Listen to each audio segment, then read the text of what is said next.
मुझे आपसे ये जानना है कि आप एस्ट्रोलॉजी से जुड़े कब? एस्ट्रोलॉजी में मेरी शुरुआत अलग अलग लम्हों में, अलग अलग पलों में हम बांट सकते हैं। ओके। मैंने अपनी सबसे पहली शुरुआत 6 साल की उम्र में की और लगभग 15 साल हाइबरनेशन में बिताया, जहां मेरे बगल वाले को भी पता नहीं कि मैं ज्योतिष कर रहा हूं या ज्योतिष को सीख रहा हूं। अब जो एस्ट्रोलॉजी है, आप हमेशा उसको ऊपर रख के चलते हो या मैट्रिक्स को ऊपर रख के चलते हो? देखिए, लोग ज्योतिष पे या मेरे बताए हुए चीजों पे इसलिए भरोसा ना करें कि वो मुझ पर विश्वास करते, वो इसलिए भरोसा करें इसके पीछे एविडेंस। अगर हम मीडिया की बात करते हैं अक्रॉस वर्ल्ड, एक अल जजीरा को छोड़ दिया जाए तो हमें कोई भी ब्लैक लोगो मीडिया में नहीं मिलता। क्यों? आधी से ज्यादा जो डिजाइन प्रिंसिपल्स हैं वो ऑकल्ट के एलिमेंट से डिफाइंड है। किसी से जाके कब मिलोगे, वो मीटिंग प्रोडक्टिव कैसे होगी, उन तक के टाइम को हम कस्टमाइज करते हैं। अच्छा।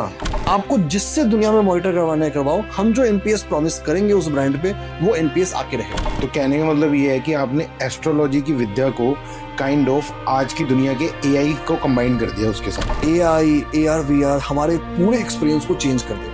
जो हम बात करते हैं कि विकसित भारत बनेगा या विकसित भारत आएगा, ये जो विकसित भारत का जो रास्ता है ना, वो स्पिरिचुअलिटी से होके गुजरता है। हार्ड वर्क करे जा रहा है आदमी, अगर उसकी कुंडली में ही नहीं है तो उसको वो चीज कभी मिलेगी ही नहीं। इसका मतलब ज्योतिष भाग्य का विज्ञान नहीं, ज्योतिष कर्म का विज्ञान है। क्या ये कुछ स्पेसिफिक राशियां ही हैं जो लोग मिलियनेयर या एंटरप्रेन्योर बनते हैं? हर राशि, चाहे वो लग्न राशि हो या सूर्य राशि हो या चंद्र राशि हो या नाम राशि हो, हर राशि वाला कम से कम एक व्यक्ति मिलियनेयर या बिलियनेयर की लिस्ट में हो।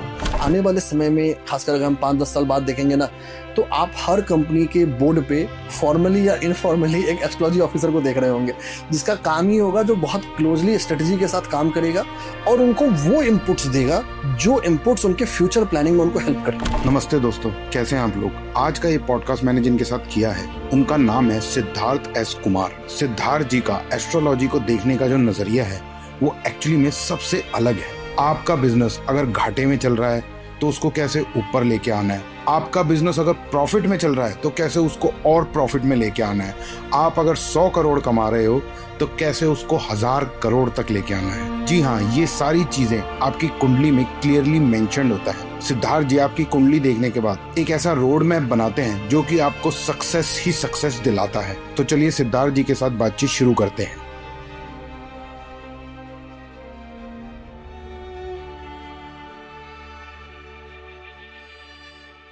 सिद्धार्थ जी नमस्ते, बहुत बहुत स्वागत है आपका स्पॉटलाइट में। Thank you. तो सिद्धार्थ जी, जितनी मेरे से आपकी बातें हुई है पॉडकास्ट शुरू करने से पहले, मुझे आपसे बात करने के बाद ऐसा अंदाजा हुआ या अंदर से कैसे कहते हैं ना, जिसे आप कह सकते हो एक ऐसी फीलिंग आई कि आप एस्ट्रोलॉजी को ना सिर्फ कुंडली, ग्रह, ये इनके तरीकों से नहीं, आपको कुंडली देखने का और एस्ट्रोलॉजी को देखने का ना आपका नजरिया कुछ और लोगों से अलग है। जितने पॉडकास्ट मैंने आज तक किए, जो मुझे आपसे बात करने से फीलिंग आई। तो बिफोर हम टेक्निकलिटीज में जाएं कि आप ये क्या है, एस्ट्रोलॉजी में क्या है, बिजनेस क्या है, पैसा कैसे कमाना है, ये सब तो चलेगा। मुझे आपसे ये जानना है कि आप एस्ट्रोलॉजी से जुड़े कब? बिल्कुल, सबसे पहले बहुत बहुत धन्यवाद मुझे बुलाने के लिए। Thank you sir.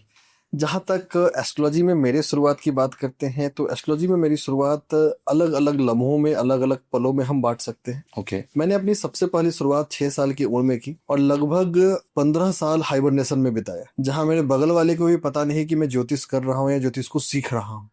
और ये 15 साल वो समय था जहाँ मैंने अपना पूरा का पूरा समय रिसर्च में, पढ़ने में और चीजों को कॉन्टेम्पोररी वर्ल्ड के हिसाब से इवॉल्व करने में लगाया। अच्छा। 2013 में मैंने डिसाइड किया कि चलो अब बहुत सारा समय दे दिया इसको रिसर्च करने में, इसको इवॉल्व करने में, तो शायद अब एक ऐसा समय आया है जहां इसको आगे लेके जा सकते हैं। ठीक है। तो फ्रेंड्स, फैमिलीज, रेफरल्स, वहां से मैंने नो एग्रेसिव प्रेजेंस बट एक पैसिव प्रेजेंस के रूप में काम चल रहा था। ठीक है। 2018 में जब मुझे लगा कि चलो अब लोगों को एडवाइस कर दी, बता दी, लोगों को रिजल्ट भी मिल रहा है, लोग वापस आके भी बता रहे कि ठीक है बहुत अच्छा बताया, रेफर भी करें, सोचा कि अब इसको एक कदम और आगे लेके जाते। फिर 18 से मैं इसको पब्लिक लाइफ में लेके आया। Okay. कि बहुत एग्रेसिवली कि चलो ठीक है मैं करता हूँ एंड एक्टिवली उसको करना। ठीक है।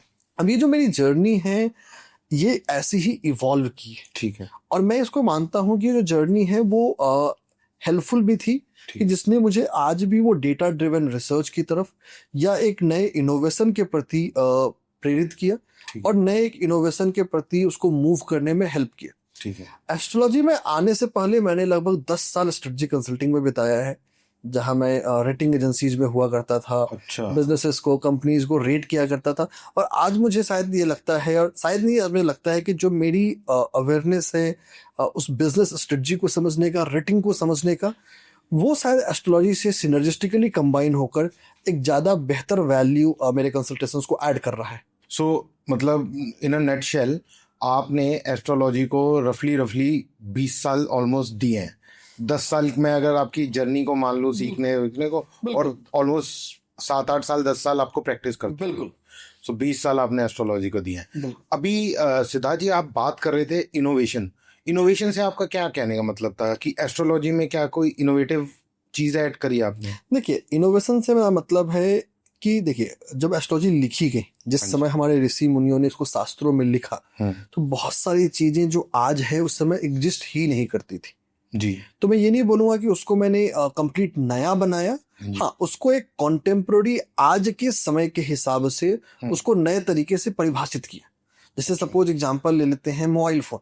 हाँ जी। हमारे ऋषि मुनियों के समय में नहीं था, लेकिन आज है। बिल्कुल। तो आज इसको इवॉल्व करने की जरूरत है।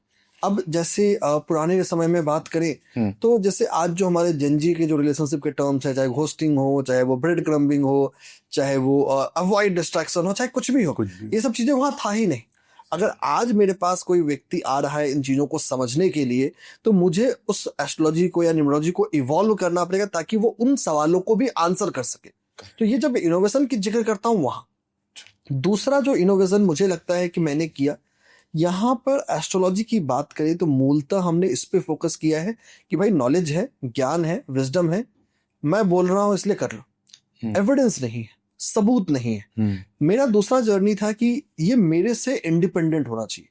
लोग ज्योतिष पे या मेरे बताए हुए चीजों पे इसलिए भरोसा ना करें कि वो मुझ पर विश्वास करते, वो इसलिए भरोसा करें इसके पीछे एविडेंस। और ये दूसरा मेरा मुझे लगता है कि मैंने एक कदम लिया है। मैं ये नहीं बोलूंगा कि बहुत बड़ी क्रांति को मैं लेके आ गया हूं, बट हर बड़ी क्रांति की शुरुआत एक छोटी चिंगारी से होता है। तो शायद वो चिंगारी है जहां पे मैंने जो भी सेंट्रल संस्कृत यूनिवर्सिटीज हैं, बाकी यूजीसी अप्रूव्ड यूनिवर्सिटीज हैं, वहां पे रिसर्च पेपर प्रेजेंट्स किए, वहां पब्लिश किए। इंक्लूडिंग अभी रिसेंटली दिसंबर में मैंने IIM अहमदाबाद में एक पेपर प्रेजेंट किया, 2 पेपर प्रेजेंट किया इनफैक्ट, और दोनों ही एस्ट्रोलॉजी से जुड़े हुए, और उन डायमेंशन से किया जिस डायमेंशन में मैंने सोचा नहीं। अगर थोड़ा और बारीकी में लेके जाऊं तो, और बहुत रिसेंटली दिसंबर में मैंने IIM अहमदाबाद में 2 पेपर प्रेजेंट किए। सब लोग जेमस्टोन खरीदते हैं, बहुत लोग खरीदते हैं, बहुत बायर भी है, बहुत सारी कंपनीज भी हैं, बहुत सारे एस्ट्रोलॉजर्स भी जुड़े हुए।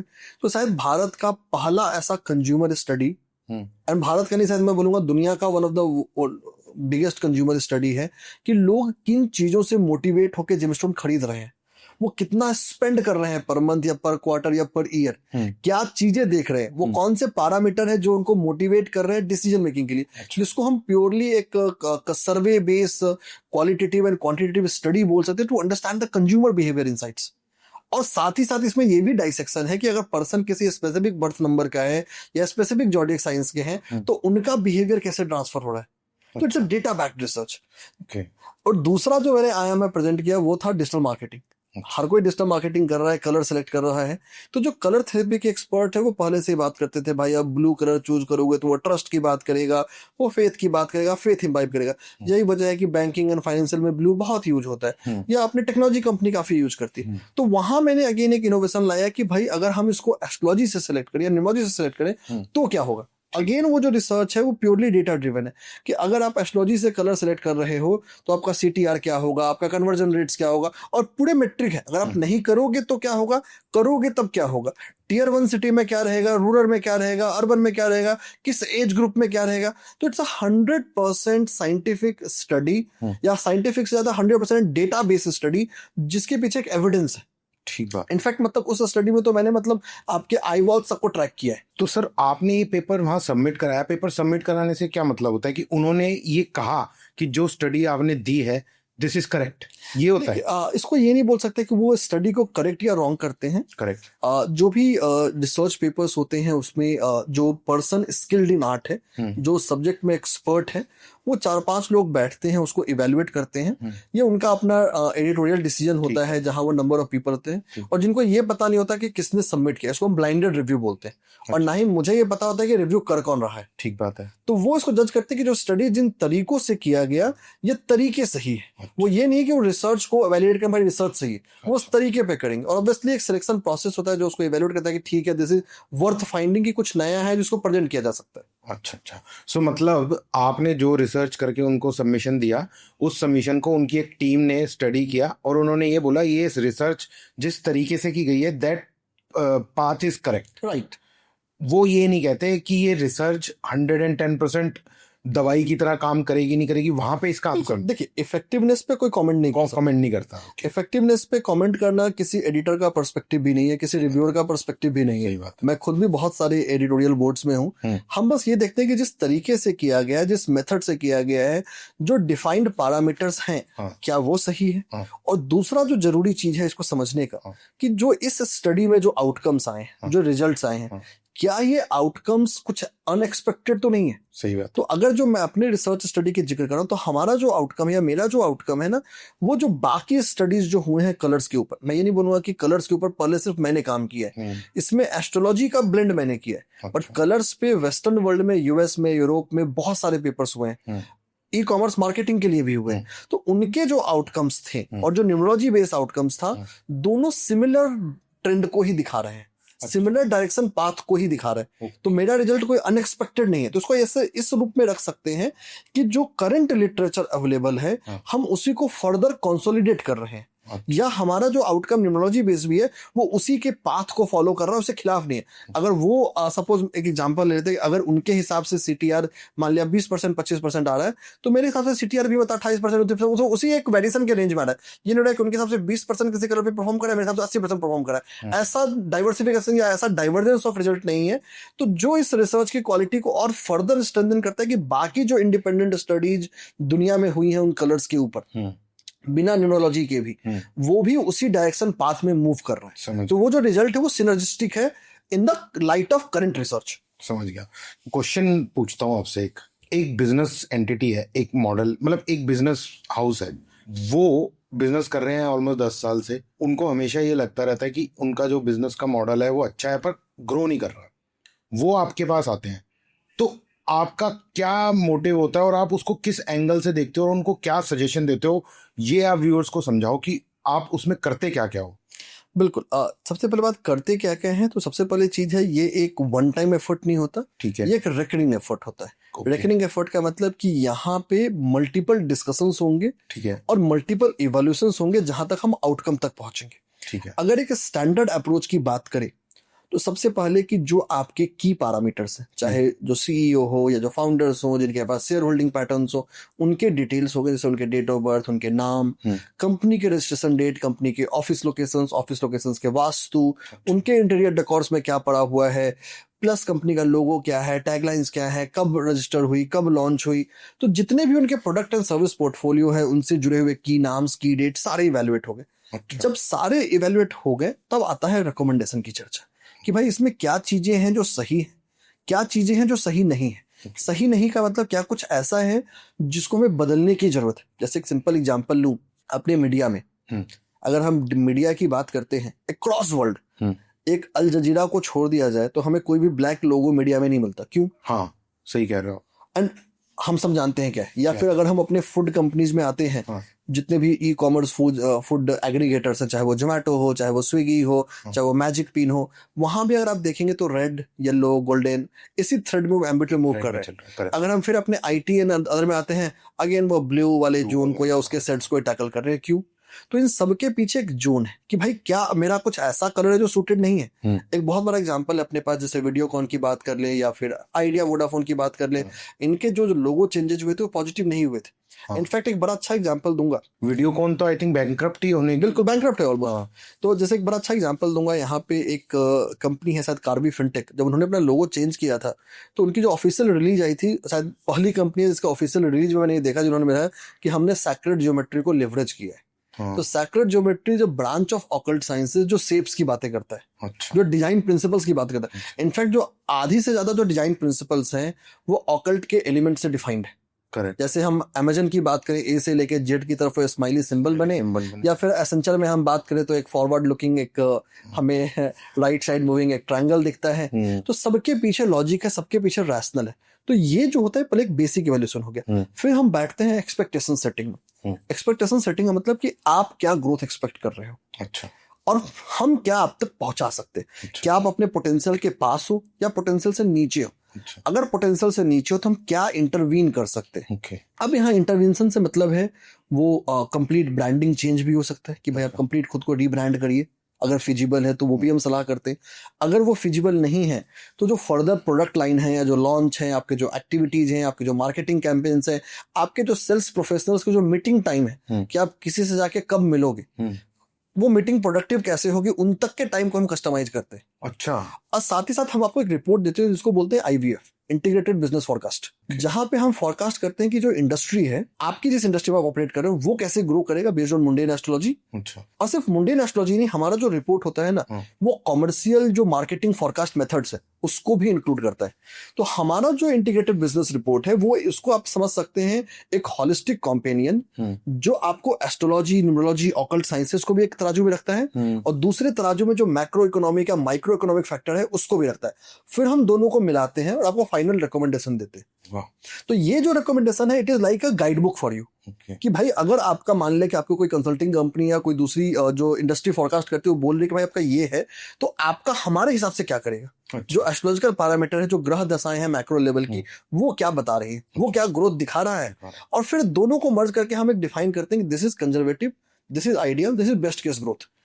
ये तो हो गया इंडस्ट्री का। फिर आपकी कंपनी के लेवल पे आते हैं कि कंपनी के लेवल पे क्या करना है, क्या चीजें चेंजेस कर सकते हैं। आपके जैसे मान लिया कि भाई अगर आपका जैसे एम्प्लॉय में अट्रिशन रेट आ रहा है कि भाई एम्प्लॉय छोड़ के चले जा रहे हैं, तो हम ऐसा क्या ऑफिस में करें कि आपका अट्रिशन रेट रिड्यूस हो जाए। या मान लिया आपका रिटेल स्टोर है, रिटेल स्टोर में लोग आ तो रहे बट परचेज नहीं कर रहे, तो वहां हम क्या चेंजेस कर सकते हैं। जैसे वहां मेरे इनोवेटेड अरोमा थेरेपीज हैं जहां पे हम स्पेसिफिक अरोमाज प्लांट करते हैं। अच्छा। जो उनके सेल्स वैल्यू में हेल्प करेगा। अच्छा। या फिर वहां पे स्पेशल हम डेकोर में चेंजेस करवाते हैं। अच्छा। बिना स्ट्रक्चरल चेंजेस किए हुए चीजों को बेहतर करने की। तो और सिर्फ यहाँ नहीं छोड़ देंगे, जब एक बार हमने रिकमेंडेशन दे दिया तो हम उसको मॉनिटर भी करते हैं। अच्छा। मॉनिटर करने का मतलब प्योरली साइंटिफिक तरीके से उसको मॉनिटर करते हैं। जैसे एग्जांपल की बात करूं, सपोज कीजिए कि आप मेरे पास ऐसे कंपनी आते हैं, बोलते हैं कि सिद्धार्थ मैं एक ब्रांड लॉन्च करना चाहता हूं, आप मुझे बताओ हम क्या करें। अगर हमने ब्रांड नेम दिया और आपने उस ब्रांड नेम को लॉन्च किया हमारे बताए हुए टाइम पे, तो हम आपको उसका NPS मॉनिटर करके देते हैं।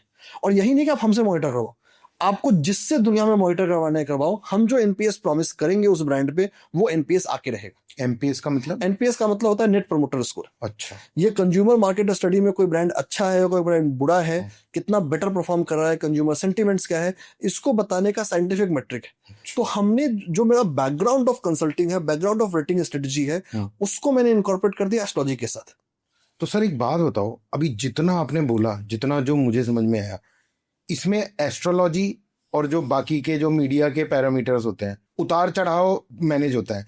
अब जो एस्ट्रोलॉजी है आप हमेशा उसको ऊपर रख के चलते हो या मैट्रिक्स को ऊपर रख के चलते हो? देखिए, आइडियली जब आप सही तरीके से करेंगे तो दोनों एक दूसरे के खिलाफ नहीं चलेगा, दोनों एक दूसरे के सेम ट्रेंड को शो करेगा। हाँ। इनफैक्ट एस्ट्रोलॉजी को मैं अर्ली वार्निंग सिस्टम बोलता हूँ, EWS। अच्छा। अर्ली वार्निंग सिस्टम इसलिए कि जो चीजें मैक्रो इकोनॉमिक पैरामीटर में या माइक्रो इकोनॉमिक पैरामीटर में आपको लेट पता चलेगा, एस्ट्रोलॉजी में उसको पहले देखते हैं। सपोज कीजिए कि मुझे अगर एक मैक्रो इकोनॉमिक पैरामीटर से 10 साल बाद का चाहिए तो शायद मुझे ज्यादा मेहनत करना पड़ेगा, बट एस्ट्रोलॉजी उस 10 साल बाद जो ग्रह दशाएं होंगी ना वो आज भी मुझे पता है। आज से 100 साल बाद की ग्रह दशाएं भी लिखी हुई है, उससे मुझे नहीं पता, हर एस्ट्रोलॉजर को पता है।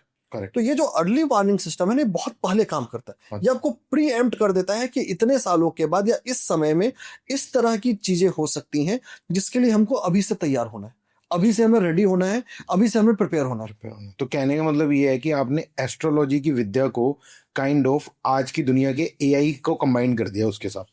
देखिए, छोटे शब्दों में अगर कहूं तो बिल्कुल बोल सकते हैं। इनफैक्ट मतलब एक बड़ा अच्छा आपने पॉइंट या डाइसेक्शन लिया कि AI आने वाले समय में एस्ट्रोलॉजी को बदल देगा। इनफैक्ट एक बड़ा बोल्ड प्रेडिक्शन भी कर सकता हूं, बताइए, कि हमारा जो स्पिरिचुअलिटी है, हाँ, या जो अध्यात्म है, हाँ, जिस नजरिए से हम अध्यात्म को देखते हैं, हाँ, ये बदलने वाला है। अच्छा। AI, AR, VR हमारे पूरे एक्सपीरियंस को चेंज कर देगा। Correct. जो हम बात करते हैं कि विकसित भारत बनेगा या विकसित भारत आएगा, ये जो विकसित भारत का जो रास्ता है ना, वो स्पिरिचुअलिटी से होके गुजरता है। जो हमारी बौद्धिक विरासत है, चाहे हमारे मंदिर हो, चाहे हमारे एस्ट्रोलॉजी हो, चाहे हमारा आयुर्वेद हो, चाहे हमारा योगा हो, चाहे हमारा मेडिटेशन हो, चाहे हमारे अरोमा सेंटर्स हो, ये उसका सबसे बड़ा पैराडिग्म बनेगा। अभी तक इसमें पॉलिसी इंसेंटिव सपोर्ट नहीं गवर्नमेंट की तरफ से, बट जिस दिन सरकार थोड़ी जग गई और पॉलिसी इंसेंटिव सपोर्ट देती है तो इसका जो ग्रोथ है वो एक्सपोनेंशियल हो जाएगा। अच्छा। बट इस समय में जो ग्रह दशाएं हैं राहु देव का मई के अंदर में ट्रांजिट है और साथ ही साथ अगले 4-5 साल के ट्रांजिट को देखें तो ये बदलने वाला है। अच्छा। खासकर जो अगला जनरेशन जो आ रहा है, चाहे जेन जी हो या जेन अल्फा हो, वो कंपैरेटिवली ज्यादा वोकल है अपने स्पिरिचुअल चॉइसेस के तरीके। करेक्ट। और यही वजह है कि जो ऑनलाइन एस्ट्रोलॉजी प्लेटफॉर्म्स हैं या AI astrology based companion apps हैं, वो काफी ग्रो कर रहे हैं। तो दूसरा जो फायदा है एआई का जो मैं देखता हूं, अब सपोज कि मेरी बात करें या किसी भी एस्ट्रोलॉजर की बात करें, हम सबका बैंडविड्थ लिमिटेड है। और जब बैंडविड्थ लिमिटेड है तो हम एक लिमिटेड नंबर ऑफ केसेस अपने लाइफ टाइम में देख सकते हैं। अच्छा। किसी भी रिसर्च को करने के लिए आपको वो जो बैंडविड्थ है बहुत ज्यादा चाहिए। तो एआई जो research process of the astrology है ना, उसको फास्टन करेगा, और सिर्फ एस्ट्रोलॉजी में नहीं, हर जगह करेगा। और जब यहाँ जो इसको फास्टन करेगा तो मैं कम समय में ज्यादा नंबर ऑफ केसेस को अपने हाइपोथेसिस के अगेंस्ट टेस्ट कर सकता हूँ। तो ये जो टेस्टिंग का प्रोसेस है, ये जो इवोल्यूशन का प्रोसेस है, वो फास्टन हो जाएगा। समझ गया मैं आपकी बात। कहने का ये मतलब है कि कोई एक किसी मेडिसिन कोई रेडी करता है तो वो पहले 1000-2000 लोगों पे टेस्टिंग होती है, फिर जाके वो मेडिसिन प्रोसेस में आती है। अगर एआई एस्ट्रोलॉजी में जो ग्रहों की दशाएं आपने मिक्स कर दी तो आपको ये पता चल जाएगा, हाँ ये वाली दशा यहाँ थी, ये वाली दशा यहाँ थी, तो इसका इन 2000 लोगों पे ये असर है, तो आपके लिए बहुत आसान हो जाएगा करना। बिल्कुल। और फिर आप ज्यादा से ज्यादा लोगों को गाइड कर पाओ। और यहाँ पे एक और चीज है ना, जैसे हम एक बहुत और चीज कर सकते हैं। सपोज कीजिए कि let us take an example कि भाई एस्ट्रोलॉजी से हम डिफाइन कर रहे हैं भाई इस दशा में आपकी शादी होनी चाहिए। करेक्ट। बट क्या वो शादी हुई? अगर मुझे एक एलएलएम मॉडल बिल्ड करना हो इस समय में, मैं एक ओपन सोर्स मॉडल बिल्ड करूं कि भाई जिसकी शादी हो गई, अपना डेट ऑफ बर्थ और शादी का डेट मुझे दे दो, और हम उसको एक रिवर्स इंजीनियर भी कर सकते हैं कि भाई इतने सारे लोगों के सैंपल में इनकी ये ग्रह दशाएं थी और इस समय में इनकी शादी हुई, तो वो हाइपोथेसिस बिल्डिंग में भी हमारी जर्नी को आसान करेगा। और शायद ये जो जर्नी प्रोसेस है ना, ये आपके लिए एक इंडिकेटर सिस्टम बन जाएगा, एक ऐसा सिस्टम बन जाएगा जैसे सपोज कि मैंने कोई अगर किसी एस्ट्रोलॉजर ने कुछ रिसर्च किया कि भाई इस ग्रह की दशा में शादियां हो सकती हैं, अब मुझे इसे वैलिडेट करना है। अगर मैं मैनुअली बैठूं, मुझे 50, 100, 200 चार्ट पे इसको देखना हो कि भाई उसकी दशा थी कि नहीं, इसमें समय लगेगा। अगर मैं 1 मिनट भी पकड़ लूं, 1 मिनट में कुछ नहीं होता। पहली बात, आप डिटेल डालोगे, कुंडली बनाओगे, कुंडली में लग्न कुंडली है, सूर्य कुंडली है, चंद्र कुंडली है, षोडश वर्ग कुंडलियां हैं, दशाएं हैं, त्रिभागी दशा है, विंशोत्तरी दशा है, अष्टोत्तरी दशा है, इतनी सारी चीजों को करने में समय जाता है। अब इस पूरे समय का जो टाइम है, अगर मुझे नंबर ऑफ केसेस पे करना हो तो बहुत सारा समय जाएगा। सही बात। एलएलएम मॉडल या एआई सारे काम को फ्रैक्शन ऑफ सेकंड्स में कर सकता है। और जब फ्रैक्शन ऑफ सेकंड्स में हो गया तो मैंने जो हाइपोथेसिस बिल्ड किया उसको इवैल्यूएट करना आसान हो। तो ये एक ऐसा फिल्टर बनेगा, एक ऐसा लेवल बनेगा जहां पे more credible output of research, more credible evidence backed astrology का समय आने वाला है। अच्छा सर, एक बात करते करते लगा जितना आपने बताया मेरे को, मुझे एक बात बताओ। अब हम ये पॉडकास्ट आज कर रहे हैं बैठ के, आपके हिसाब से जब हम ये पॉडकास्ट खत्म कर लेंगे तो मैं आपसे ये पूछूंगा कि इस पॉडकास्ट की क्या टैगलाइन रखे हैं, क्या रखे हैं, वो भी आप देख के सजेस्ट कर दोगे? बिल्कुल। इनफैक्ट एक बहुत बड़ी चीज यहाँ पे है, ये कुछ मैं नहीं कर रहा हूँ, कुछ नया नहीं है। हाँ। देखिए, एक हमेशा बहुत जरूरी चीज है जिसको हम बोलते हैं क्रॉस इंडस्ट्री लर्निंग। अच्छा। क्रॉस इंडस्ट्री लर्निंग का मतलब कि हम जिस इंडस्ट्री में हैं, जिस विधा में हैं, उसके बाहर के इंडस्ट्री से भी चीजों को सीखें। करेक्ट। जितने भी ग्लोबल मैन्युफैक्चरिंग जाइंट्स हैं, चाहे वो जी हो, चाहे वो सिमंस हो, हाँ। सबने दूसरी इंडस्ट्री से चीजों को सीखा है और अपने प्रोसेसेस में अडैप्ट करके अप्लाई किया है। करेक्ट। ये जो हमारा YouTube है या जो कंटेंट क्रिएशन पॉडकास्ट है, यहाँ पे बॉलीवुड एक बहुत सिमिलर है। अगर हम बॉलीवुड की बात करें तो वहाँ पे फिल्मों का नाम, फिल्मों के गानों का नाम, उसका टाइटल, उनका रिलीज डेट, सब कुछ कस्टमाइज होता आ रहा है। और पिछले 20 सालों में उनको सिग्निफिकेंट रिजल्ट मिला है। देखिए, कोई भी मेथड, कोई भी प्रोसेस 100% नहीं होता। सही बात है। हर मेथड में कमी होती है, बट अगर हमें एक चॉइस दिया गया है, हमारे पास एक ऑप्शन है उस चीज को लेवरेज करने का, क्यों ना अपने हम बेस्ट अटेम्प्ट को लें या बेस्ट ट्राई को लें, तो डेफिनेटली हम इसको कर सकते हैं। और इसका हमारे पास एक लिविंग जीता जागता पिछले 15-20 सालों का एक एनेक्डोटल एक्सपीरियंस है। अच्छा।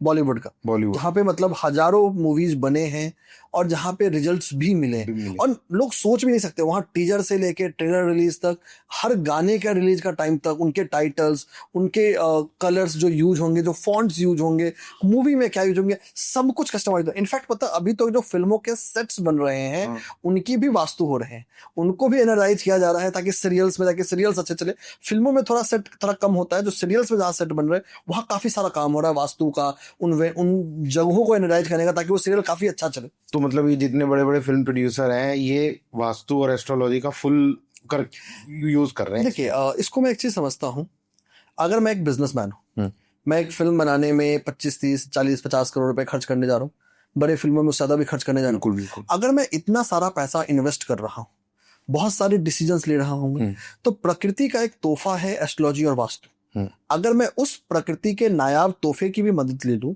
और उसमें अपने पूरे प्रोजेक्ट कॉस्ट का अगर 10% भी इन्वेस्ट करता हूं और उस 10% इन्वेस्ट करने से अगर मुझे 50% गेन का चांसेस बनता है, तो वो रिस्क वर्थ है। करेक्ट। तो यहाँ पे क्या है ना, ये आपके लिए देखिए, एस्ट्रोलॉजी या कोई भी ऑकल्ट साइंसेस, जब मैं ऑकल्ट साइंस बोलता हूँ तो वास्तु, टैरो सब इसमें है। कोई भी हमारे कॉमन सेंस से खिलाफ नहीं है।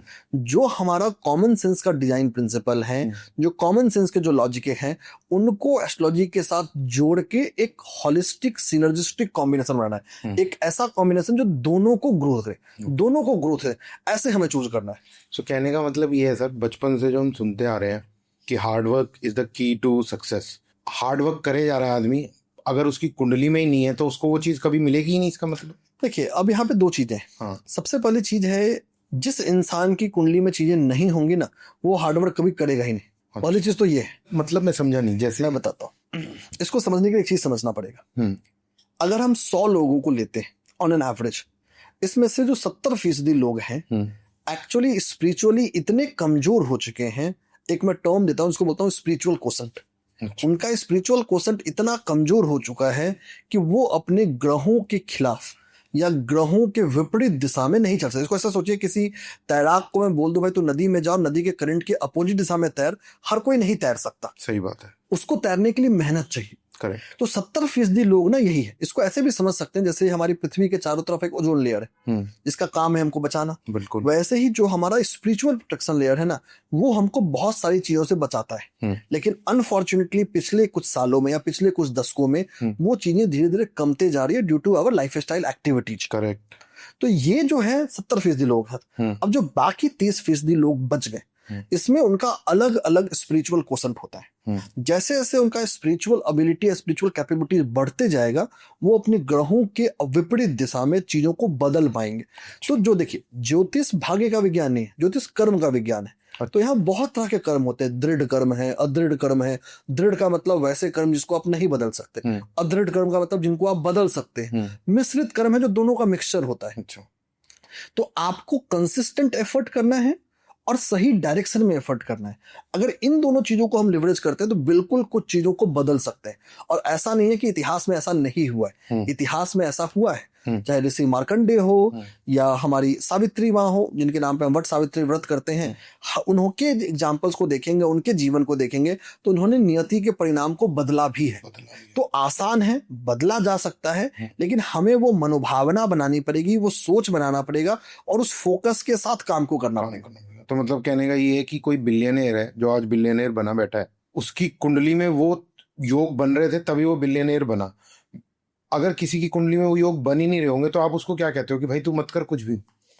वो फ्री विल नाम की चीज है या खत्म? बिल्कुल है, बिल्कुल फ्री विल है, इसमें कोई सेकंड थॉट नहीं। मैंने वही बोला ना, आपके पास फ्री विल है, बट क्या आप उस फ्री विल को यूज कर पाओगे, ये सवाल है। ये सवाल है। हाँ। तो फ्री विल को यूज हर कोई नहीं कर पाता। अच्छा। उसको करने के लिए आपको खुद को स्पिरिचुअली इवॉल्व करना पड़ेगा। ठीक है। हम जितने भी लोगों की जिक्र करते हैं, जो भी बिलियनियर्स हैं, जितने भी डिसरप्टिव लोग हुए हैं, उन सबको स्पिरिचुअल ब्लेसिंग मिला है। मैं एक बड़ा अच्छा एग्जांपल कोट करूंगा एस रामानुजन का।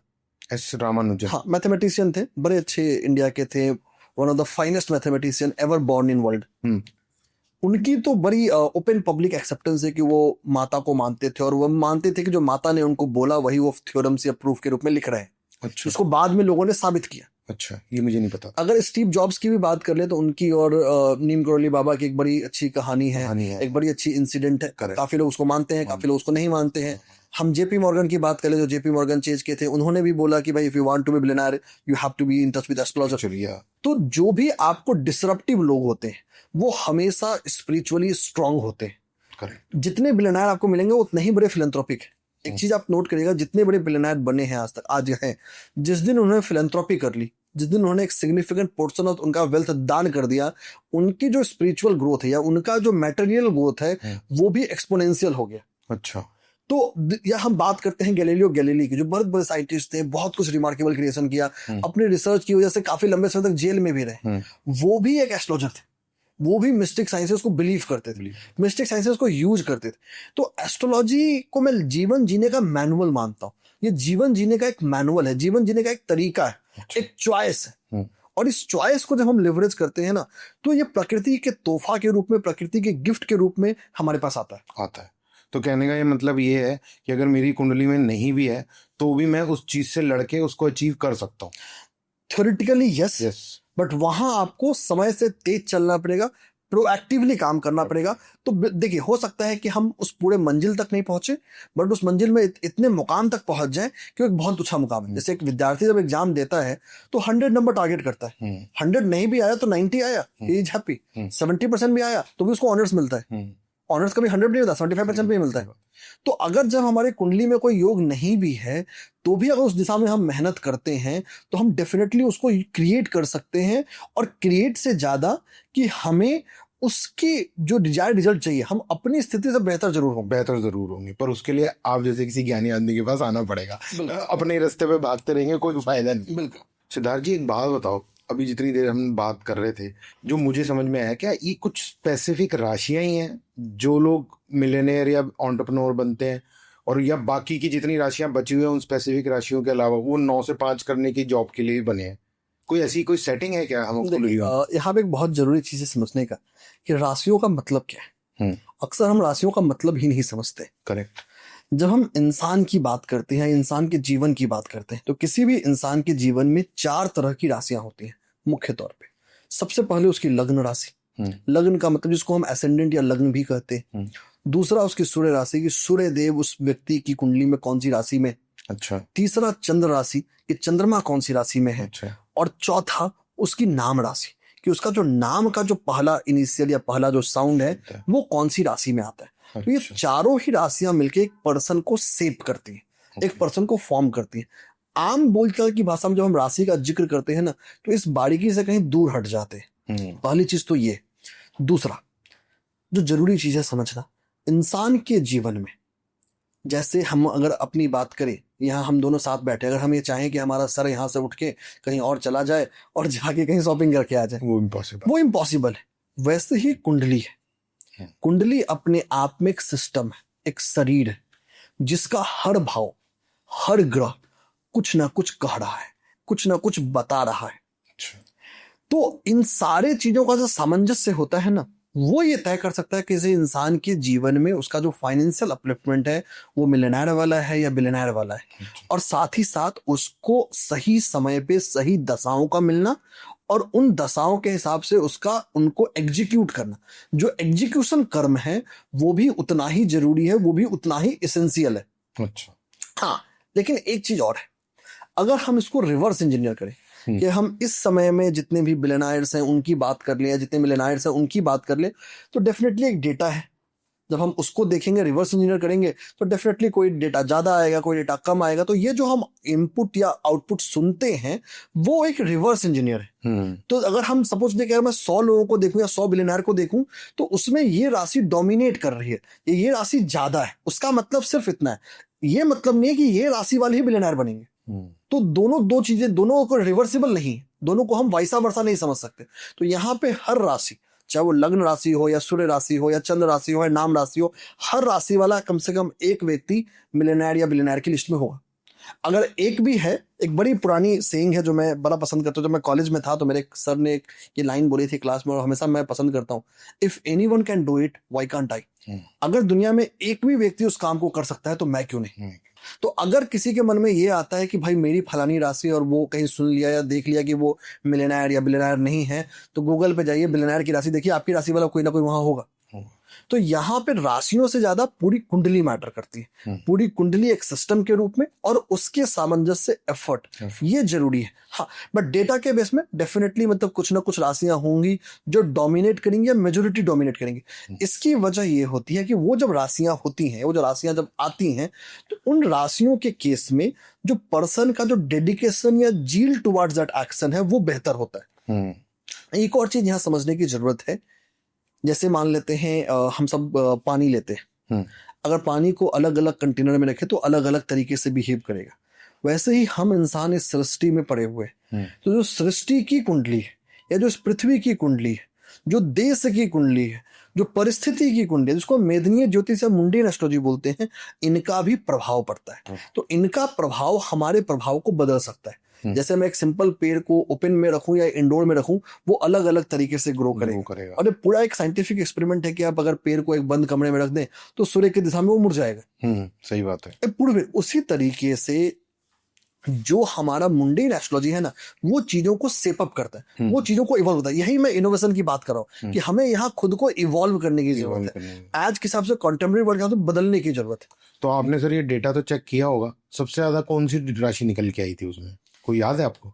देखिए राशि के तौर पे तो अब एक सिंगल राशि, राशि के तौर पे किसी भी सिंगल राशि का डोमिनेंस 25-30% से ज्यादा मिलता नहीं है। हाँ जी हाँ जी। जो भी डोमिनेंस पैरामीटर भी है वो लगभग 20-21-22% के आसपास आता है 100 में से। तो 20-21% 100 में से निकल तो के। कोई भी राशि की जब हम बात करते हैं, कोई भी राशि का जब जिक्र करते हैं, तो जो डोमिनेंस आएगा ना वो 17-20% के आसपास ही आएगा। अच्छा। जब 17-20% जब सिंगल राशि डोमिनेट कर रही है तो उसको हम एक ट्रेंड डेटा नहीं बोल सकते, उसको ट्रेंड डेटा बोलना सही नहीं है। इसकी वजह क्या है ना कि 100 में 20% एक बहुत अच्छा या बहुत बड़ा नंबर नहीं है। तो ऐसे हम किसी को टॉप ग्रुप नहीं कर सकते। हाँ, बट एक चीज हम देख सकते हैं, अगर हम न्यूमरोलॉजी के पर्सपेक्टिव से जाएं तो जो बिलियनर्स हैं आज की तारीख में, जितने बिलियनर्स हैं उनको देखा जाए तो उसमें से 1 in 3 28 बॉर्न है। क्या है? 28 किसी भी महीने के 28 को बॉर्न होंगे। अच्छा। हाँ, 1 in 3 मतलब 30% नंबर है। 30% नंबर। तो ये एक मतलब न्यूमरोलॉजिकली एक पॉइंट सॉलिड नंबर है जिसको जो सिंगल लार्जेस्ट ग्रुप है। स्टिल ऐसा ग्रुप नहीं है कि हर 28 वाला बिलियनर बनेगा ही बनेगा। बट हाँ, वो जो 28 है अगर सही चीजों को सही तरीके से पोजीशन करता है तो इसके अंदर वो हिम्मत देता है, इसके अंदर वो मादा देता है कि वो खुद को एग्जीक्यूट कर सकता है उस रास्ते पे। तो ये एक रिवर्स डेटा है। तो 8 + 2 10 1, तो 1 ही आ गया एक तरीके से। डेट और यहाँ 1 से ज्यादा क्या है ना, यहाँ शनि और चंद्र आए। यहाँ शनि का बहुत रोल है। हम शनि से डर जाते हैं बट शनि से डरने की बात नहीं है। हाँ, तो ये मेरा एक्चुअली आपने पता नहीं बात करते करते बोल ही दिया कि मंगल और शनि का भी तो बहुत प्रभाव रहता है बिजनेस स्टार्ट करने में। देखिए सबसे पहले बात करते हैं किसी चीज को करने के लिए। मैं हमेशा एक चीज मानता हूँ, एक चीज हमेशा बोलता हूँ कि जब भी हम किसी चीज की जिक्र करते हैं तो पूरी की पूरी कुंडली उस चीज को सपोर्ट करती है। किसी भी एक पैरामीटर पे एक ओपिनियन देना वो एक ब्रॉडर स्टेटमेंट हो सकता है बट एक बहुत यूनिवर्सल डेटा बैक्ड स्टेटमेंट नहीं हो सकता। बात करते हैं मंगल देव की और शनि देव की। तो अगर हम काल पुरुष की कुंडली को देखें तो मंगल देव वहां लग्न के कारक है, मतलब पहली राशि मेष उनके पास है और काल पुरुष की कुंडली में मेष राशि को ही पहला भाव माना गया है। तो सिंस वो लग्न के कारक है तो लग्न इंसान खुद है। इंसान कुछ भी करना चाहेगा उसको अपना एफर्ट डालना पड़ेगा, अपना इनोवेशन करना पड़ेगा, अपने आप को उसमें झोंकना पड़ेगा। करेक्ट। बात करते हैं शनिदेव की। शनिदेव के पास 2 राशियां आती हैं, पहली मकर राशि और दूसरी कुंभ राशि, जो कालपुरुष की कुंडली में 10वें और 11वें का स्वामी बनेगा। 10वां उसका कर्म का भाव है, 11वां उसका लाभ का भाव है। अब ये जो शनिदेव है जिनसे हम डर रहे हैं ना, वो एक्चुअली हमसे मेहनत चाहते हैं, हमसे एफर्ट चाहते हैं और उस एफर्ट का हमें गेन भी देते हैं क्योंकि लाभ भाव जो 11वां भाव है उनके पास भी। वहीं अगर मंगल देव को देख ले तो मंगल देव के पास एक और राशि है, वृश्चिक राशि, जो 8वें नंबर की राशि और 8वें भाव का स्वामी। अब 8वां भाव वो है जो आपको छुपाकर हिडन फॉर्म में हिडन ट्रेजर को ढूंढने में आपकी मदद करता है। तो मंगल और शनि पहला भाव, 8वां भाव, 10वां भाव और 11वां भाव, इनकी जिक्र करें काल पुरुष की कुंडली के हिसाब से तो ये वो भाव है जो आपको दुनिया से लीक से हटके सोचने के लिए प्रेरित कर रहे हैं। वो प्रेरित करना ही उनके लिए एक फैक्टर हो सकता है जो ड्राइव करता है। मंगल देव वैसे भी एक ऊर्जा के नंबर है, एक डिटर्मिनेशन के नंबर है, एक करेज के नंबर है। शनि देव वो है जो इंसान को प्रैक्टिकल, रियलिस्टिक मेहनत करने की ओर फोर्स करते हैं। अब आप हिम्मती हैं और मेहनत भी कर रहे हैं तो ऑब्वियसली बात है कि आपको डिजायर मिलेगा। सो मतलब इनका काफी गहरा प्रभाव रहता है। बिल्कुल। बट एक चीज यहाँ जरूर समझना है कि हमारी जो पूरी कुंडली है वो एक सिस्टम के रूप में काम करती है। तो उस पूरी कुंडली को एक साथ देखना बहुत जरूरी है। तो over a period of time आपका जो पूरी सिस्टम यानी पूरी कुंडली को देखने में आप सबसे इंपॉर्टेंट चीज क्या देखते हो कि ये चीज तो भाई एक मतलब होनी चाहिए ना, एक केमिकल पूरा कंपाउंड है, उसके अंदर एक ना एक केमिकल सबसे इंपॉर्टेंट होता है, तो सबसे इंपॉर्टेंट चीज आप क्या देखते हो उसकी कुंडली में? देखिए ऐसे किसी एक चीज पे फोकस करना सही नहीं है। मैं हमेशा ये मानता हूँ कि पूरी कुंडली एक सिस्टम है, पूरी कुंडली को देखना जरूरी है। बट फिर भी अगर मुझे एक चीज समराइज करना हो या एक चीज बताना हो तो वो मेरे लिए सुदर्शन चक्र है। क्या? सुदर्शन चक्र अपने आप में एक एस्ट्रोलॉजिकल सिस्टम है। अच्छा। सुदर्शन चक्र का मतलब कि लग्न, सूर्य और चंद्र तीनों ही कुंडलियों को ध्यान में रखते हुए व्यक्ति पे एक ओपिनियन देना। तो सुदर्शन चक्र को मैं एक एंकर मानता हूँ, एक ऐसा एक्सल है जिसके अराउंड सब कुछ रिवॉल्व करता है। तो ये मेरे लिए एक मेन फैक्टर है जो किसी पर्सन के लिए डिसिसिव हो सकता है। तो सर आपके पास जब लोग सजेशन मांगने आते होंगे, उन लोगों ने किसी एक प्रॉपर बिजनेस के अंदर करोड़ों रुपए लगा रखे हैं और आपके पास कोई सजेशन मांगने आया, आप कुंडली के हिसाब से तो देख के ये भी बोल देते हो कि अभी तक तुमने जितना लगाया सब वेस्टेज है, इसको पूरा पूरा पूरा भी बदल देते हो? देखिए सबसे पहली चीज है, डिपेंड करता है हमारी नीड क्या है, हमारी रिक्वायरमेंट क्या है। हाँ। क्या हमें बदलने की नीड है? नीड है। अगर नीड है तो बिल्कुल बदलेंगे। अच्छा। अगर नीड नहीं है तो नहीं बदलेंगे। अच्छा। बट एक जरूरी चीज है ना कि हमें अगर हमने इन्वेस्ट किया है और बदलने से हमारा फायदा हो रहा है तो बिल्कुल करें उसको करने में नुकसान नहीं है। और दूसरी सबसे बड़ी चीज है ना कि बहुत बार हमें उतना मेजर चेंज करने की जरूरत पड़ती ही नहीं, क्योंकि जब हम बिजनेस की बात करते हैं तो वहां हम प्रोडक्ट्स के नाम के जरिए, सर्विसेज के नाम के जरिए अपनी लीगल एंटिटी को कुछ और रखकर भी ये चीजें ट्विक कर सकते हैं। हम नए सर्विस लाइन को लॉन्च कर दें, नए प्रोडक्ट लाइन को लॉन्च कर दें with in the scope of operations, और उसको कस्टमाइज करके उसको फ्रंट फेस बना ले। ठीक। तो वो रास्ते यहाँ पे प्रैक्टिकली बहुत सारे रास्ते निकल जाते हैं। जैसे बहुत सारी कंपनीज हैं जिनका जो लीगल नेम है कुछ और है, बट जो उनका ट्रेड नेम है कुछ अलग है, और बहुत सारे लोग जानते भी नहीं कि ट्रेड नेम के पीछे बिजनेस नेम कौन है। हाँ सही बात। तो यहाँ पे क्या है कि हमारे पास वो प्रैक्टिकल रास्ता है कि हम एक ब्रांड नेम या ट्रेड नेम क्रिएट करके उसको पॉजिटिव सिनर्जी दे दे। कंपनी को भी बहुत ज्यादा एफर्ट करने की जरूरत नहीं, पीछे को रिब्रांड करने की, क्योंकि लीगल एंटिटी वही रहेगी और नया काम भी सुधर गया। जैसे मैकडोनल्ड्स है, उसका मैकडोनल्ड्स एक ब्रांड नेम है पर लीगल नेम कुछ और है उसका। बिल्कुल। शायद इंडिया में जिसके पास उसकी क्या बोलते हैं फ्रेंचाइजी होगी वो उस हिसाब से चलता होगा। बिल्कुल। पर उसको कोई फर्क नहीं पड़ता। बिल्कुल। हाँ। तो सर एक बात बताइए, अब जो आप मुझे बता रहे हैं कि ये एक पूरी कुंडली का ही है, अब ये इतना आसान तो है नहीं। कोई बिजनेस आपके पास करने आया, उसकी एक बार चार्ट देख के सजेशंस दे के आप छोड़ दो, ये भी सवाल वो नहीं है।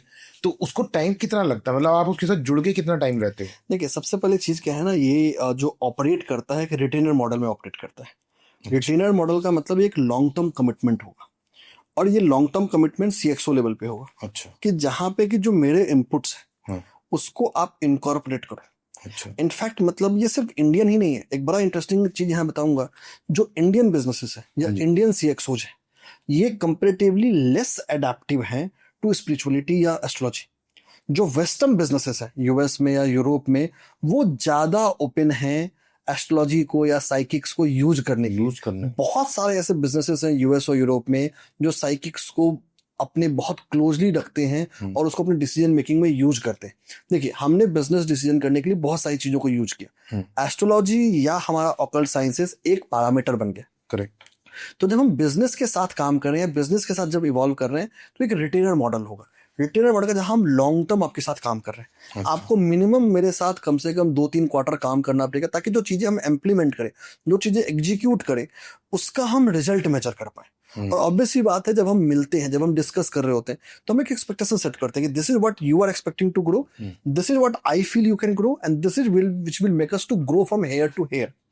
अब हेयर टू हेयर ग्रोथ की बात करें, ये वेरी करता है। जैसे सपोज करो कि एग्जांपल के तौर पे बात कर ले, अगर हम किसी रिटेल स्टोर के साथ काम कर रहे हैं कि भाई आप एक अब पहले क्या था कि रिटेल स्टोर सिर्फ सामान बेचने का एक जरिया होता था। करेक्ट। अब जो रिटेल स्टोर है वो एक्सपीरियंस सेंटर है कि अगर आप वहां जाएं तो आपका कस्टमर एक्सपीरियंस अच्छा होना चाहिए। तो वहां पे हमारे क्या है कि हम आपके पहले तो वास्तु में हेल्प करते हैं कि भाई आप जो वेन्यू सिलेक्ट कर रहे हो वो सारे मैक्रो इकोनॉमिक और माइक्रो इकोनॉमिक पैरामीटर के साथ साथ क्या वास्तु को मीट कर रहा है। Correct. क्या वहां की लैंड एनर्जी, वास्तु एनर्जी आपके प्रोडक्ट और सर्विसेज के लिए मैच कर रही है।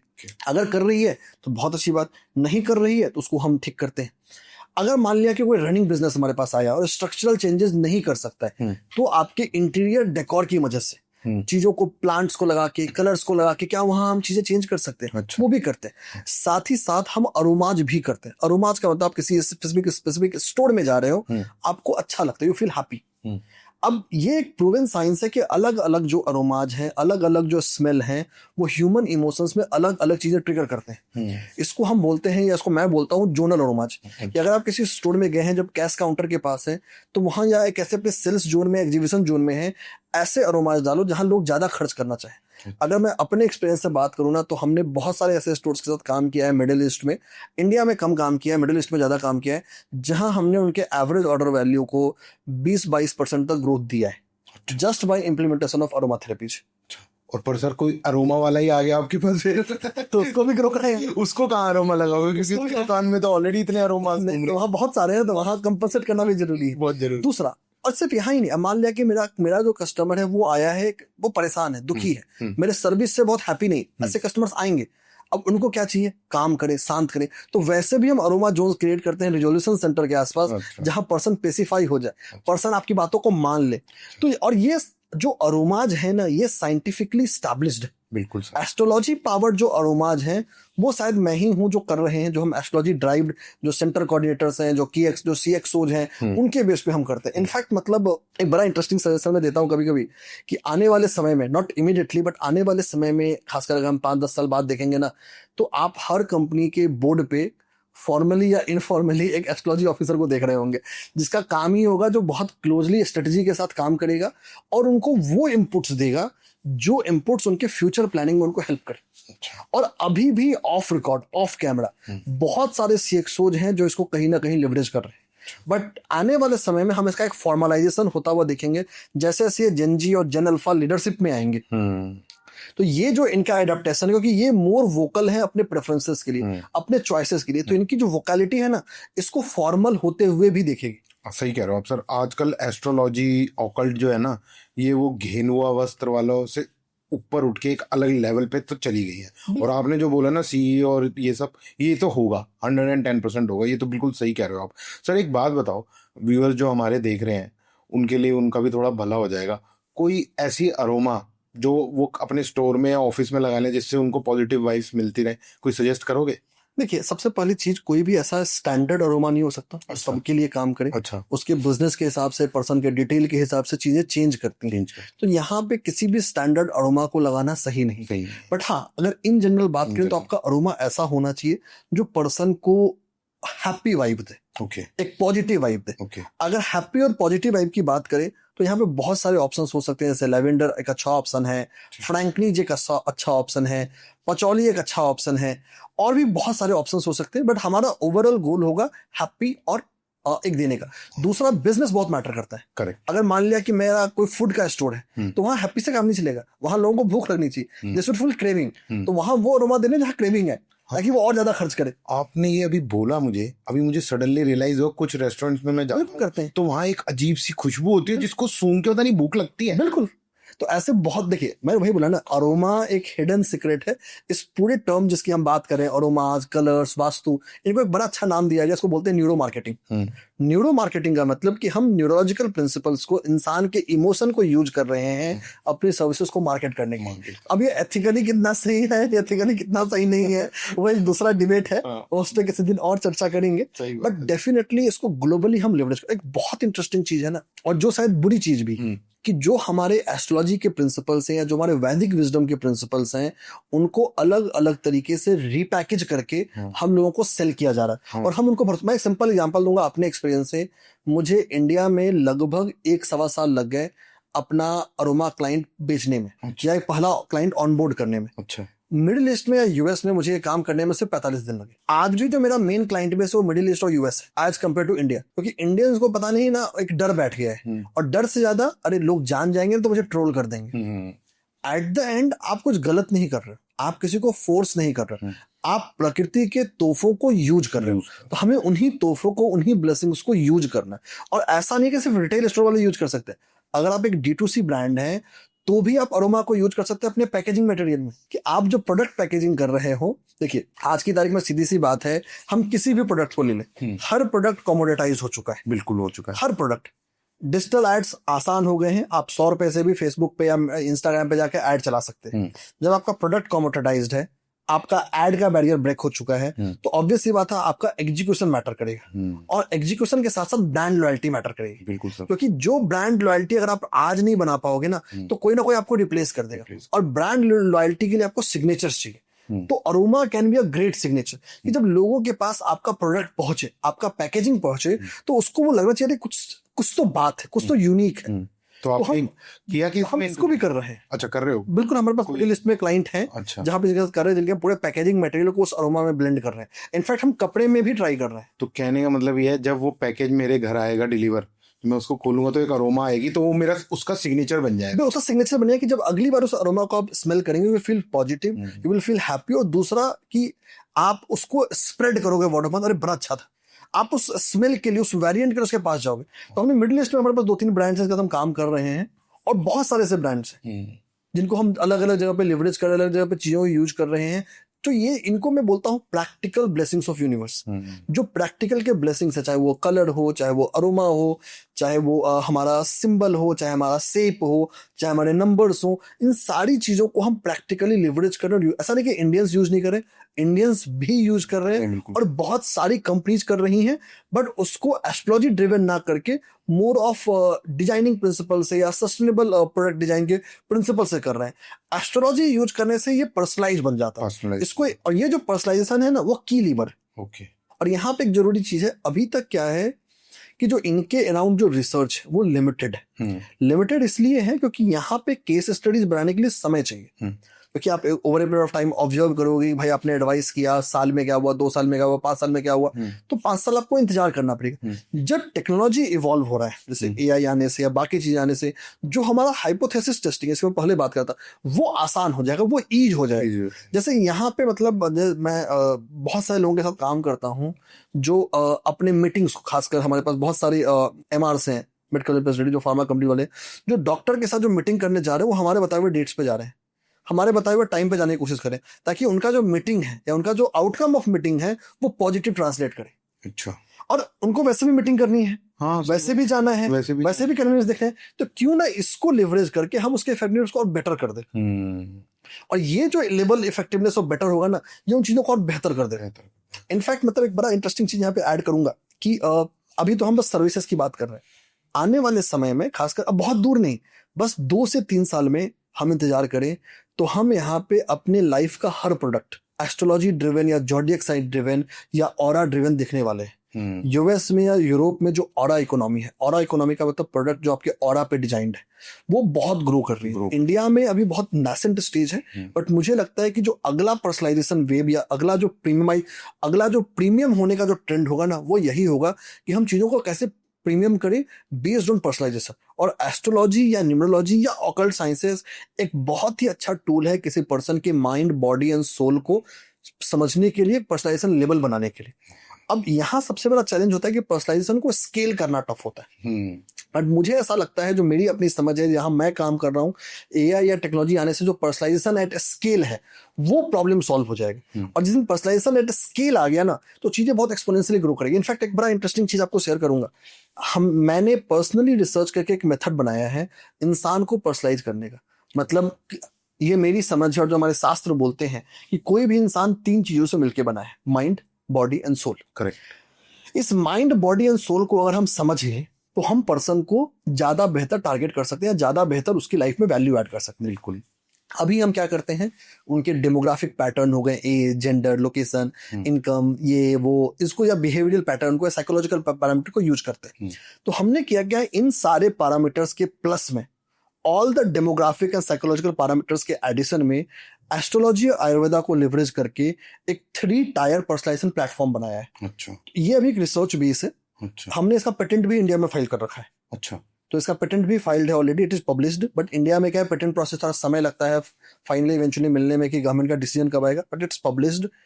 It will take time. हम दूसरी जो कंट्रीज हैं, हम यूएस में और इसको वर्ल्ड पीसीटी में भी लेके जाने वाले हैं अगले कुछ महीनों के अंदर में, तो यहीं पे है। अच्छा। तो यहाँ पे जो टेक्नोलॉजी है, अभी मैंने रिसर्च कंसेप्चुअल बना लिया, जब इस कंसेप्चुअल रिसर्च को आगे लेके जाएंगे तो प्रैक्टिकल लाइफ में लेके आएंगे।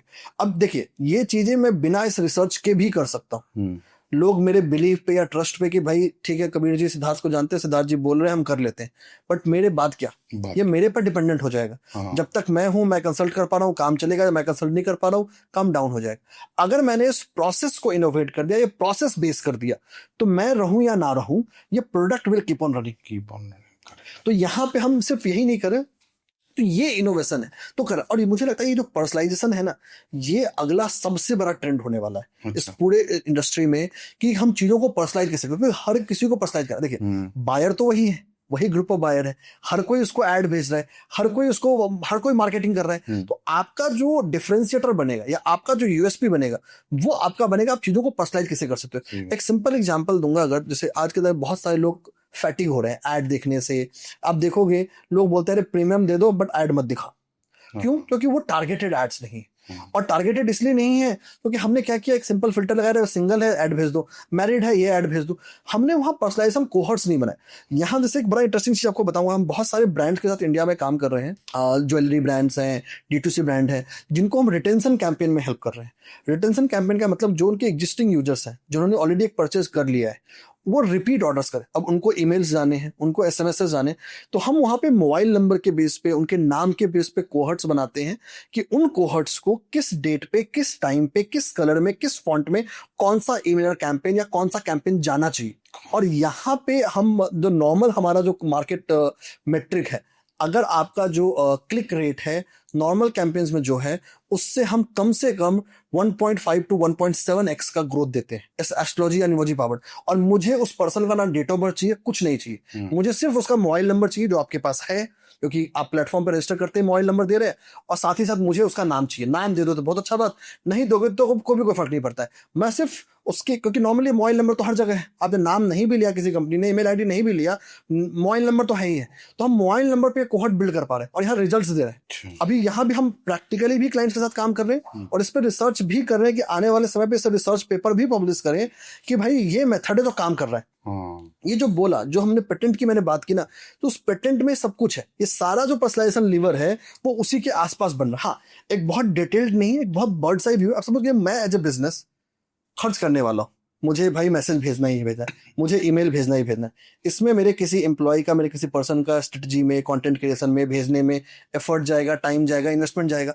तो हम क्यों ना वो ईमेल भेजें जो हमको ज्यादा बेटर कन्वर्जन दे। तो हमने कुछ जादू नहीं किया, कुछ टोड़ा नहीं किया, बस एक टाइमिंग ट्विक किया, कलर्स ट्विक किए, फॉन्ट्स ट्विक किए और प्रोडक्ट रेंज ट्विक किया कि इस पर्सन को आज के समय में, इस समय में अगर ये भेजते हैं तो हमारा कन्वर्जन रेट बेटर हो सकता है। कमाल है सर। तो मतलब आपने एस्ट्रोलॉजी को एकदम पलट के उसके साथ ऐसा कंबाइन कर दिया। बिल्कुल बिल्कुल, कि भाई एस्ट्रोलॉजी का फायदा उठा के आपने एआई और इस पूरे मॉडल को मिक्स कर दिया है। तो अब आप एस्ट्रोलॉजी को बेस बना रखा है और चीजें कर रहे हो जो कि आज के उसमें प्लेटफॉर्म। देखिए, तो एस्ट्रोलॉजी जब मैं बोलता हूँ तो एस्ट्रोलॉजी, न्यूमरोलॉजी, वास्तु सब मेरे एक। तो सारे ऑकल्ट साइंसेस हमारे एंकर हैं, जो एक्सेल हैं, जो हमारा सेंट्रल कोर फॉर्म करते हैं। इस कोर के चारों तरफ हम कॉमन सेंस लॉजिक लगाते हैं। कॉमन सेंस लॉजिक का मतलब कि जो स्टैंडर्ड प्रैक्टिस ऑफ इंडस्ट्री, समझ गया, और फिर दोनों को कंबाइन करके सिनर्जिस्टिक कॉम्बिनेशन में फाइनल आउटकम लेके आते हैं। तभी मैंने बोला कि जो मेरा बैकग्राउंड रहा है रेटिंग एजेंसी में या कंसल्टिंग में काम करने का ना, वो आज काम आता है। तो आपको मतलब जो आपने डिजिटल मार्केटिंग के टूल्स ये वो सब आपने सीखे हुए हैं। बिल्कुल। तो अब आपकी तो फिर एक पूरी टीम बन गई होगी इस चीज को करने के लिए, क्योंकि अकेले तो आप नहीं कर सकते। देखिए, यहाँ पे क्या है ना, बहुत सारा चीज अभी इंटेलेक्चुअल हेरिटेज जो दिमाग से है, डेफिनेटली टीम है, लोग हैं जो इसके एग्जीक्यूशन पार्ट को देखते हैं, बट आइडिएशन स्टेज में अभी मैं हूँ और मेरे जैसे कुछ और लोग हैं। क्योंकि देखिए यहाँ पे क्या है ना कि स्किल्ड प्रोफेशनल है ही नहीं, मतलब ऐसा पर्सन जो एस्ट्रोलॉजी को भी समझे और बिजनेस वर्ल्ड को भी उतना ही बारीकी से समझे।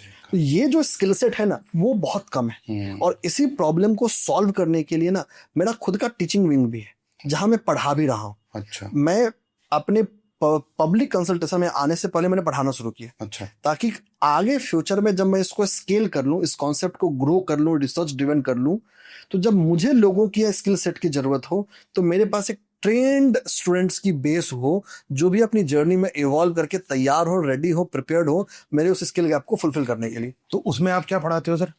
देखिए, यहाँ पे एस्ट्रोलॉजी भी है, न्यूमरोलॉजी भी है। अच्छा। और देखिए, यहाँ सबसे ज्यादा क्या है ना, मैं उनको एक लाइफ टाइम मेंटरिंग देता हूँ। मेंटरिंग का मतलब कि जो मेहनत कर रहा है वो गाइड करे। सिंपल एग्जांपल दूंगा कि जब मैं रिसर्च पेपर्स की बात कर रहा हूँ ना, तो आज की तारीख में हैप्पी टू से जो मेरे स्टूडेंट्स हैं ना, वो मुझसे ज्यादा पब्लिश करते हैं, अच्छा, क्योंकि वो ज्यादा है, मैं कम हूँ, ऑब्वियसली बात है। सही बात है। वो ज्यादा लोग हैं, वो ज्यादा एक्टिविटी कर हाँ। सकते हैं।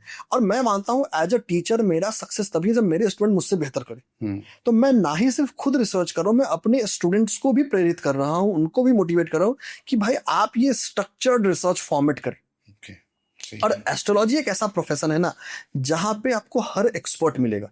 जैसे आपके पास जर्नलिस्ट भी होंगे जो एस्ट्रोलॉजी में है, आपके पास जजेस भी होंगे जो एस्ट्रोलॉजी में है, आपके पास बिजनेसमैन भी होंगे जो एस्ट्रोलॉजी में है। तो हर प्रोफेशनल एस्ट्रोलॉजी में आता है। सही। तो आप उनके कनेक्टिव उस बैकग्राउंड को, उनके उस लिवरेज को यूज कर सकते हो किसी चीज को बिल्ड करने के लिए और क्रिएट करने के लिए। तो अभी जो हमारा पूरा मेथड है ना, ये सब कुछ मोर ऑफ मैनुअल ड्रिवन है। अब हमने एक मेथड, एक रिसर्च वर्क कर लिया, इसके पेटेंट्स फाइल कर लिया, रिसर्च पेपर प्रेजेंट कर रहे हैं। अब इस पे हम टेक्नोलॉजी का लेवर चलाएंगे कि ताकि इसको हम मोर ऐप ड्रिवन या मोर कल्चर कर सके।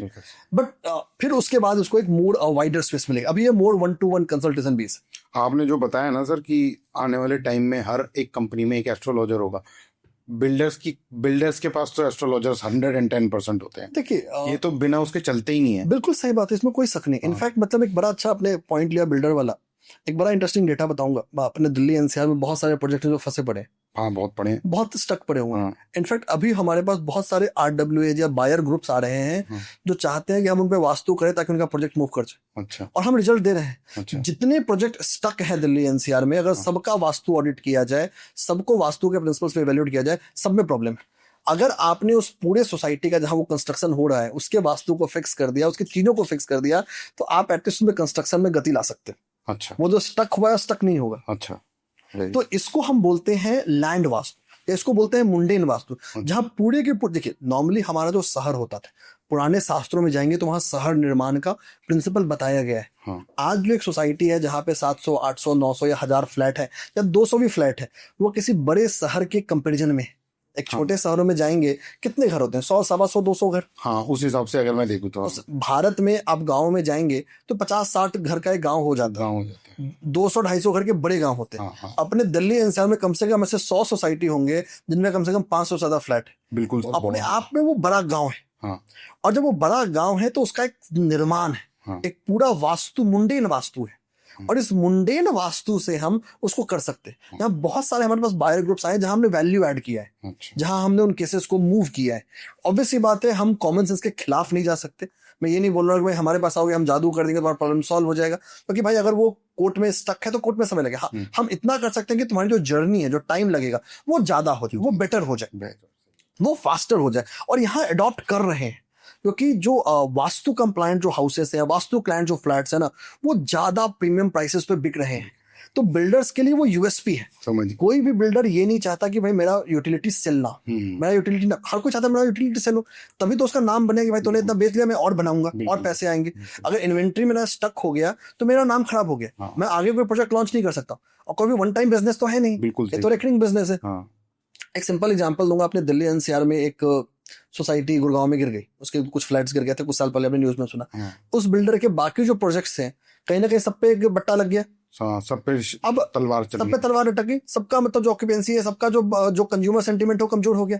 अगर आपका कंज्यूमर सेंटीमेंट जो है कमजोर हो गया तो आपको बिजनेस सफर करेगा, आपने अपनी लॉयल्टी खो दी। तो यहाँ पे जो वास्तु है या यहाँ पे जो ऑकल्ट साइंसेस है ना, वो आपको पहले से उन चीजों के लिए तैयार कर सकता है। ये होने वाला है और ये होने नहीं वाला है, वो बचा कैसे सकते हैं उसके भी। तो Vastu is design by principle. Design by principle का मतलब आपको शुरू से इसकी मदद लेनी पड़ेगी।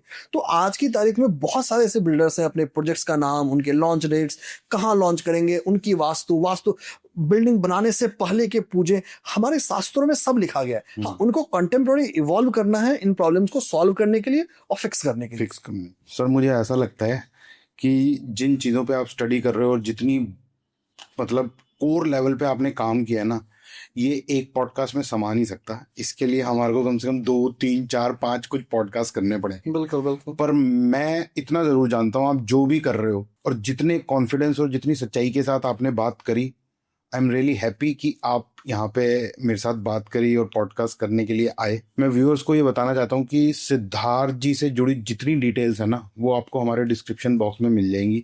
और जो भी इंसान या जो भी कंपनी ये पॉडकास्ट देख रही है, प्लीज एक बार इनसे जरूर कनेक्ट करें। लाखों करोड़ों इन्वेस्ट करने में कोई प्रॉब्लम नहीं है, अरबों रुपए इन्वेस्ट करने में भी कोई प्रॉब्लम नहीं है।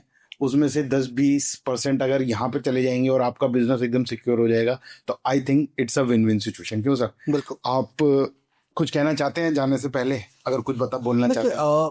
बिल्कुल sir, thank you so much कि आपने मुझे बुलाया। मैं बस यही कहना चाहता हूँ सबके लिए कि एस्ट्रोलॉजी या न्यूमरोलॉजी या कोई भी ऑकल्ट साइंसेस हमारे भारत की बौद्धिक विरासत है, इंटेलेक्चुअल हेरिटेज है, जो हमें हमारे ऋषि मुनियों ने एक विरासत के रूप में दिया है। ठीक है। हम इसको खुले मन से एक्सेप्ट करें, कॉन्टेम्प्रेरी वर्ल्ड के रूप में इवॉल्व करें, और ये हमारे डिसीजन मेकिंग मेट्रिक में हम जितने पैरामीटर्स को लेते हैं उसमें एक एडिशनल पैरामीटर है, और जिसमें सिर्फ फायदा ही फायदा है, नुकसान तो बिल्कुल भी नहीं।